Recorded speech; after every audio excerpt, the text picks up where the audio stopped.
الحمد لله نحمده ونستعينه ونستغفره ونؤمن به ونتوكل عليه ونعوذ بالله من شرور أنفسنا ومن سيئات أعمالنا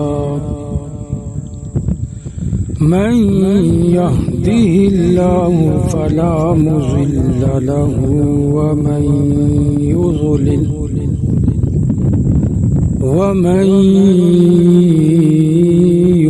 يضلله فلا هادي له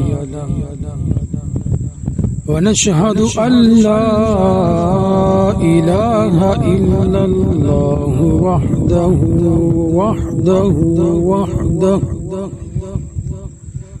لا شريك له ولا نظير له ولا مشير له ولا معين له ولا مقارن له ولا مقاوم له ولا مضاني له ولا مناظر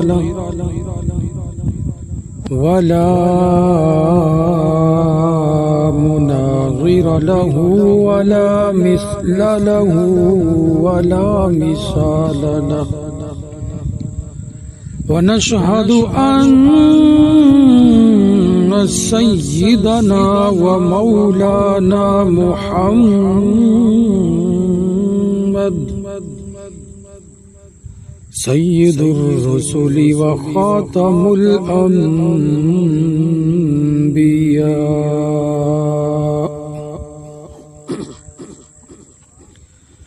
المبعوث إلى جميع الخلق بشيرا ونذيرا وداعيا إلى الله بإذنه وسراجا منيرا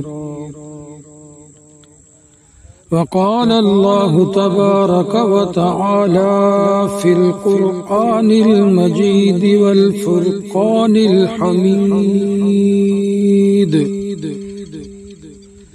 إن هذا القرآن يهدي للتي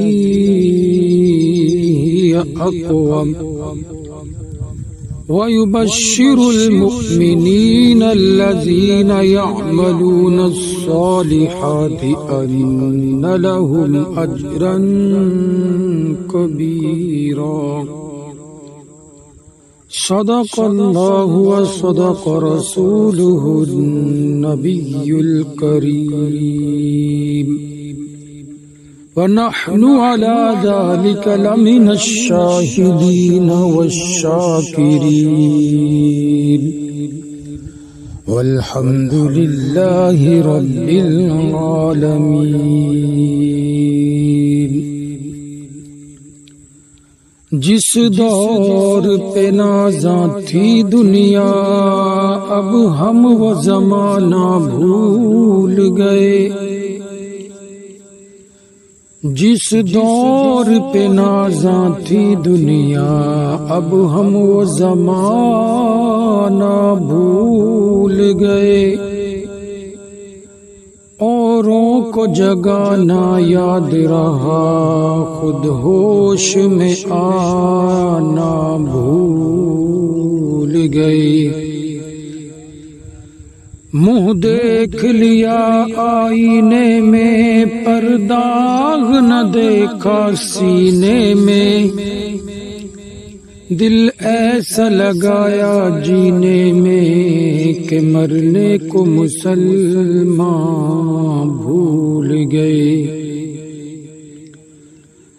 آذان تو اب بھی ہوتی ہے مسجد کی فضا میں اے انور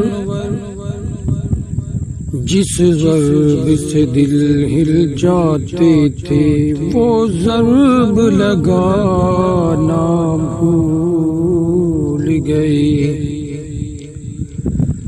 میرے قابل صد احترام واجب الاحترام غیور نوجوان دوستو، آج کا یہ پروگرام نزول قرآن کا پروگرام ہے۔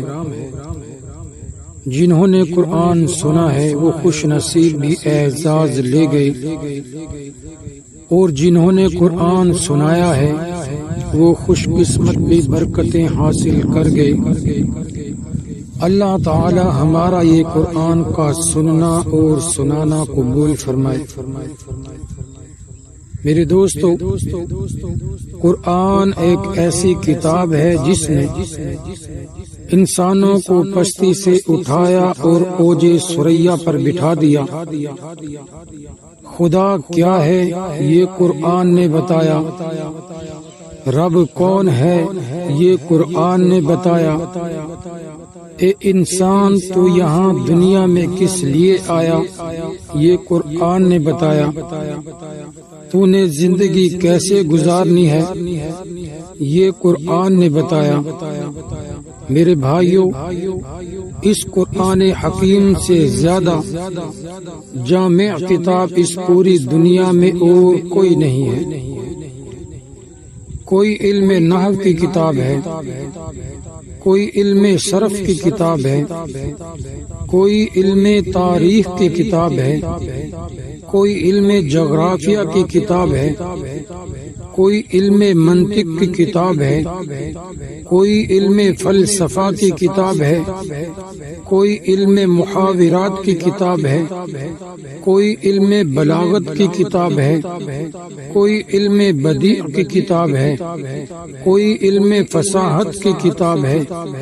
یہ ایک موضوع ہے اور یہ ایک معنی ہے، لیکن دنیا میں ایک کتاب قرآن مجید بھی ہے جس میں علم بھی ہے، جس میں عمل بھی ہے، جس میں ادب بھی ہے، جس میں صرف بھی ہے، جس میں نحو بھی ہے، جس میں تفسیر بھی ہے، جس میں تاریخ بھی ہے، جس میں جغرافیہ بھی ہے۔ تو ذرا توجہ کرنا، یہ قرآن ایک ایسی عظیم الشان کتاب ہے، یہ ایک ایسا کامل دستور العمل ہے جس میں تیرے جانے کا مقصد بھی ہے، جس میں تیرے رونے کا مقصد بھی ہے، جس میں تیرے مسکرانے کا مقصد بھی ہے۔ تو روٹی کس طرح کمائے یہ قرآن نے بتایا، تو کھانا کس طرح کھائے یہ قرآن نے بتایا، تو زندگی کس طرح بسر کرے یہ قرآن نے بتایا، تو حکومت کس طرح کرے یہ قرآن نے بتایا، تو اپنے فیصلے کس طرح سنائے تو یہ قرآن نے بتایا، تو معاملات کس طرح طے کرے یہ قرآن نے بتایا، تو حقوق اللہ کس طرح پورے کرے یہ قرآن نے بتایا، تو حقوق العباد کس طرح پورے کرے یہ قرآن نے بتایا، تو حقوق اولاد کس طرح پورے کرے یہ قرآن نے بتایا، تو اپنی بیوی کے ساتھ کیا سلوک کرے یہ قرآن نے بتایا، تو حقوق دعائیہ کس طرح پورے کرے یہ قرآن نے بتایا، تو حقوق والدین کس طرح پورے کرے یہ قرآن نے بتایا، تو حقوق قرابت داری کس طرح پورے کرے یہ قرآن نے بتایا۔ میرے بھائیوں، اور اسی قرآن نے ایک لفظ بولا ہے، میں اس لفظ کی طرف آپ کو لانا چاہتا ہوں۔ قرآن نے کیا کہا؟ قرآن کہتا ہے ان ھذا القرآن یہدی للتی ہی اقوم۔ ایک اس قرآن نے ذلت اور رسوائی میں گری ہوئی انسانیت کو اٹھا کر کائنات کے فرشتوں کا مختوم بنا دیا۔ کوئی نہیں پوچھتا میرے بھائیوں، اس قرآن نے بتایا، حسن والوں کو کوئی نہیں پوچھتا، جمال والوں کو کوئی نہیں پوچھتا، دولت والوں کو کوئی نہیں پوچھتا، دنیا داروں کو کوئی نہیں پوچھتا، رشتے داروں کو کوئی نہیں پوچھتا۔ ابو جہل نبی کا چچا ہے، ابو طالب نبی کا چچا ہے، ان کو کوئی نہیں پوچھتا۔ گورے رنگ والوں کو کوئی نہیں پوچھتا، جس گھر میں نبی ہے اس گھر کو کوئی نہیں پوچھتا۔ اگر قرآن پوچھتا ہے تو کس کو پوچھتا ہے؟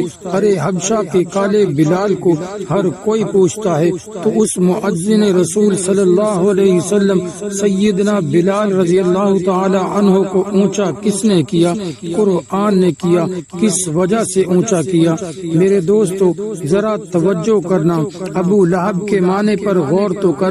ابو لہب کا نام تو آپ نے سنا ہوگا، لیکن آپ کو یہ پتہ نہیں کہ ابو لہب کا معنی کیا ہے۔ ابو لہب کو ابو لہب کہتے کیوں ہیں؟ ابو لہب کا لغوی معنی ہے لہب کا باپ۔